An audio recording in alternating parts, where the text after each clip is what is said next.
বর্তমানে যে ছবি দেখেছি সেই ছবি একেবারে রীতিমতো শুনশান একটি চেহারা, কারণ সেখানে পুলিশি নিরাপত্তা বাড়ানো রয়েছে এবং আজকে ইন্ডিয়ান মেডিকেল অ্যাসোসিয়েশনের ডাকা 24 ঘন্টার কর্মবিরতি, যেটি আজ সকাল 6টা থেকে শুরু হয়েছে, আগামীকাল অর্থাৎ রবিবার সকাল 6টা পর্যন্ত চলবে এই কর্মবিরতি। তার ফলে গোটা হাসপাতাল জুড়ে একটা থমথমে ভাব কিন্তু রয়েছে এবং সেই সঙ্গে সঙ্গে এখানে যারা চিকিৎসা করাতে আসতেন এতদিন পর্যন্ত তারাও কিন্তু আজ আর আসছেন না। সুতরাং এমার্জেন্সি বা ট্রমা কেয়ার সব বিভাগই কার্যত শূন্য। আরজি করের এই চেহারার ছবি আমরা কিন্তু সকাল থেকে আপনাদেরকে দেখাচ্ছি এবং সেই চেহারার পাশাপাশি আজকে রাজ্য জুড়ে বা দেশ জুড়ে কিন্তু ইন্ডিয়ান মেডিকেল অ্যাসোসিয়েশনের ডাকা এই কর্মবিরতি, চিকিৎসকদের কর্মবিরতি কিন্তু চলছে।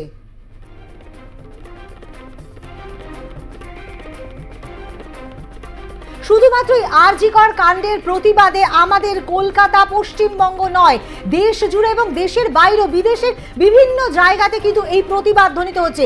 এই মুহূর্তে আমরা যে ছবি দেখাচ্ছিলাম আপনাদেরকে সেটি হচ্ছে গিয়ে ঢাকার ছবি, যেখানেও কিন্তু এই আরজি কর কাণ্ডের প্রতিবাদে যে নিরাপত্তা এবং যে সুবিচারের জন্য যে লড়াই চলছে সেই প্রতিবাদে কিন্তু তারাও সামিল হয়েছেন সেখান থেকে এবং প্রতিবাদী মিছিল তারাও করেছেন প্রদীপ বা একটি ক্যান্ডেল সহযোগে, মোমবাতি সহযোগে কিন্তু তারা তাদের প্রতিবাদ ধ্বনিত করেছেন। এবং এই যে আন্দোলন অর্থাৎ আরজি কর কাণ্ডে যে মহিলা চিকিৎসকের খুন এবং ধর্ষণ, সেই কাণ্ড নিয়ে একেবারে উত্তাল রাজ্য এবং তার সঙ্গে সঙ্গে দেশব্যাপী এবং দেশের বাইরে বিদেশেও বিভিন্ন জায়গাতে আমরা দেখছি সেখানে কিন্তু একেবারে প্রতিবাদ তারা ধ্বনিত করছে এবং তার সঙ্গে সঙ্গে কিন্তু তদন্ত যে সিবিআইকে তদন্ত ভার দেওয়া হয়েছে সেই তদন্তর প্রক্রিয়াও কিন্তু ক্রমশই চলছে। আমরা যেমনটা দেখেছি যে সিবিআই জেরা করছে যে প্রাক্তন অধ্যক্ষ সন্দীপ ঘোষকে, তার পাশাপাশি এই মুহূর্তে কিন্তু আরজি করে পৌঁছে গেছে সিবিআই এর তদন্তকারী দল, যারা চুলচেরা বিশ্লেষণ করছেন, যারা পুঙ্খানুপুঙ্খ বিশ্লেষণ করছেন, ফরেনসিক বিশেষজ্ঞদের নিয়ে গিয়ে কিন্তু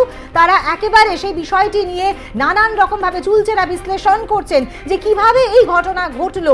যে কোনোভাবেই হোক তারা কিন্তু এই যে বিষয়টি অর্থাৎ যে মৃতা চিকিৎসকের খুন এবং ধর্ষণ কে রয়েছে এর পেছনে, মূল যে অভিযুক্ত তাকে ধরবার জন্য কিন্তু এই তদন্ত তাদের চলছে। সিবিআই ইতিমধ্যেই পৌঁছে গিয়েছে, আমরা যে ছবি আপনাদের সামনে তুলে ধরছি। তার পাশাপাশি প্রাক্তন অধ্যক্ষ সন্দীপ ঘোষের বিষয়ে কিন্তু অনেক প্রশ্ন চিহ্ন রয়েছে, সেই বিষয়ে যেরকম তাকে জেরা করা হচ্ছে, তার পাশাপাশি ফরেনসিক টিমকে নিয়ে সিবিআই কিন্তু পৌঁছে গিয়েছে আরজি কর মেডিকেল কলেজ হাসপাতালে। আরজি কর মেডিকেল কলেজ হাসপাতাল যেখানে কিন্তু একেবারে স্বাধীনতা দিবসের রাত্রিরে ভাঙচুর করা হয়েছে, তথ্য প্রমাণের লোপাটের চেষ্টা নাকি অন্য কিছু, সেই বিষয় নিয়েও কিন্তু এই চুলচেরা বিশ্লেষণ চলছে সিবিআই এর পক্ষ থেকে।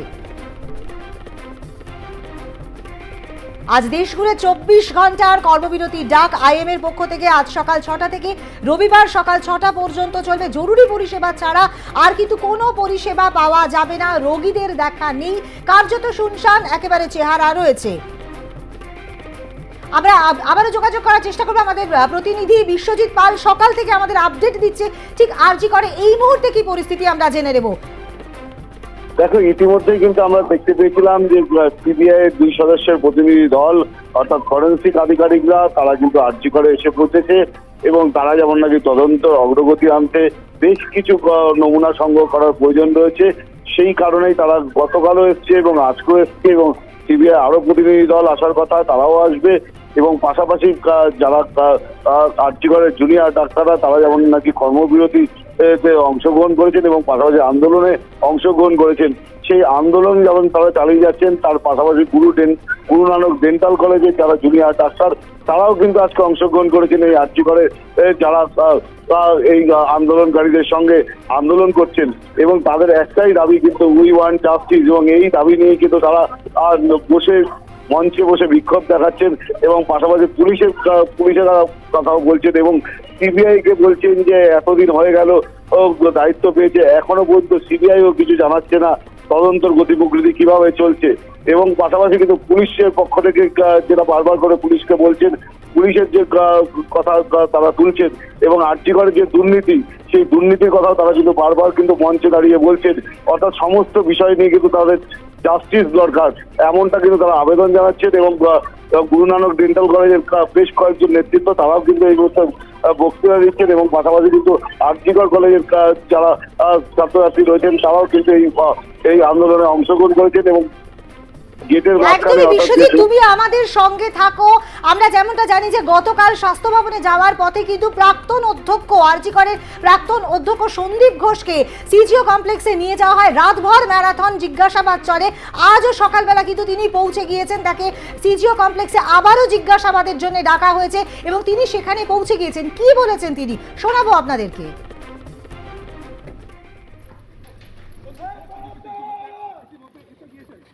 যে কথা তোমাকে বলছিলাম যে সন্দীপ ঘোষ তিনি কখন আসবেন, বাড়ি থেকে তিনি বেরিয়েছিলেন, সরাসরি যে ছবি দেখা যাচ্ছে সন্দীপ বাবু গতকালকে জিজ্ঞাসাবাদ করা হলো, আজকে কি বলবেন সন্দীপ বাবু? গতকালকে জিজ্ঞাসাবাদ আপনারা বলবেন না আমাকে সিবিআই অ্যারেস্ট করেনি, আমাকে সিবিআই অ্যারেস্ট করেনি সন্দীপ বাবু। ইনভেস্টিগেশন আজকে আবার দেখা হলো, সন্তুষ্ট নয় সিবিআই? আগে না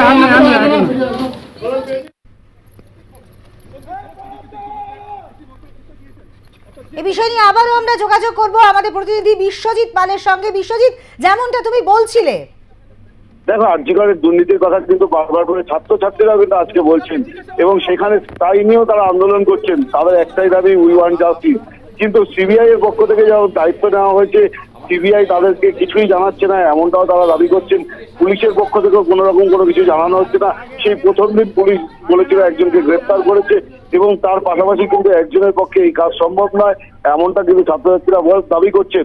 এবং উপযুক্ত যারা এই ঘটনার সঙ্গে যুক্ত তাদের শাস্তি দিতে হবে এবং যারা আজকে আরজি কর কলেজ মেডিকেল কলেজে এসেছেন এবং সেইখান থেকে দাঁড়িয়ে কিন্তু গুরু নানক ডেন্টাল কলেজেরও বেশ কয়েকজন ছাত্রছাত্রী এসেছেন যারা ডাক্তারি পড়ছেন এবং ডাক্তারি পড়ুয়ারাও তারা কিন্তু এই জানতে চাইবো। দেখো গতকাল একেবারে কলকাতা হাইকোর্টের কাছে নিজের নিরাপত্তা নিয়ে কিন্তু তিনি আর্জি জানিয়েছিলেন। সেখানে কলকাতা হাইকোর্ট তাকে নিরাপত্তা দিতে চাননি এবং সেক্ষেত্রে তাকে বলেছেন যে আপনার সঙ্গে ওপর মহলের যোগাযোগ রয়েছে, আপনার জন্য কি 500 পুলিশ মোতায়েন করা হবে। তার বদলে কিন্তু স্বাস্থ্য ভবনে যাওয়ার পথে তাকে এইভাবে জিজ্ঞাসাবাদের জন্য তুলে আনা হয়েছে সিজিও কমপ্লেক্সে।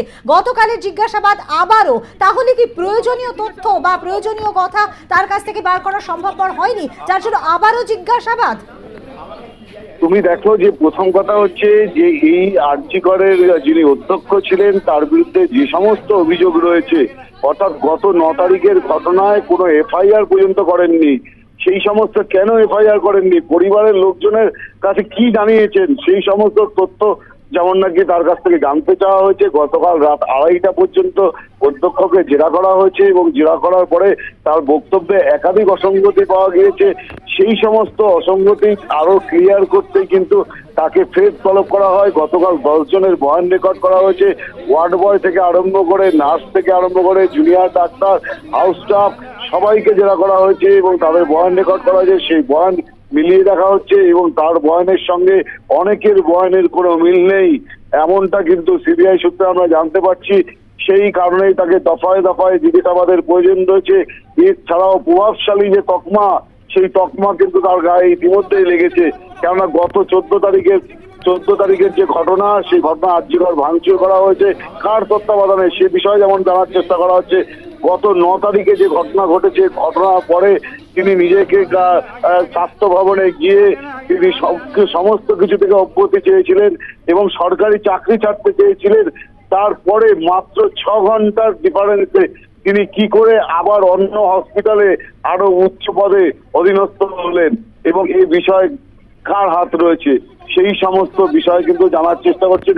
তিনি কি কি লুকাতে চাইছেন, সমস্ত বিষয় নিয়ে কিন্তু তাকে দফায় দফায় জিজ্ঞাসাবাদ করছেন এবং জিজ্ঞাসাবাদ করে সিবিআই আধিকারিকরা ক্লারিফাই করতে চাইছেন যে যারা হসপিটালে ডাক্তার রয়েছেন তারা যে বয়ান দিয়েছেন এবং এই অধ্যক্ষের যে বয়ান, সেই বয়ানে কতটা তাৎপর্য অর্থাৎ কতটা মিল রয়েছে এবং কতটা তাৎপর্যপূর্ণ বয়ান তারা দিয়েছেন এবং তার সঙ্গে এনার বয়ান মেলে কিনা, সেই বিষয় নিয়ে কিন্তু দফায় দফায় জিজ্ঞাসাবাদ করছেন এবং ফরেন্সিক আধিকারিকরা গতকাল এসেছেন, তারা 3D স্ক্যানার নিয়ে এসেছিলেন আরজি করে, সেখান থেকে একাধিক নথি নিয়েছেন। কোনো নথি এখান থেকে ট্যাম্পার্ড হয়েছে কিনা বা কোনো নথি ধ্বংস করা হয়েছে কিনা, পুলিশের কাছে কি কি নথি তুলে দিয়েছিলেন, সমস্ত বিষয় জানার চেষ্টা করছেন এবং সেই দিনকে ওয়ার্ড বয় থেকে আরম্ভ করে যারা দায়িত্বে ছিলেন এবং সেমিনার হলের চাবি কার কাছে ছিল, সেই সমস্ত বিষয় নিয়ে জানার চেষ্টা করেছেন এবং তারা কি বলতে চেয়েছিলেন সেগুলো সব সিবিআই বয়ান রেকর্ড করেছে এবং অধ্যক্ষ কি বলতে চেয়েছেন, প্রাক্তন অধ্যক্ষ, সমস্তটাই বয়ান রেকর্ড করা হয়েছে।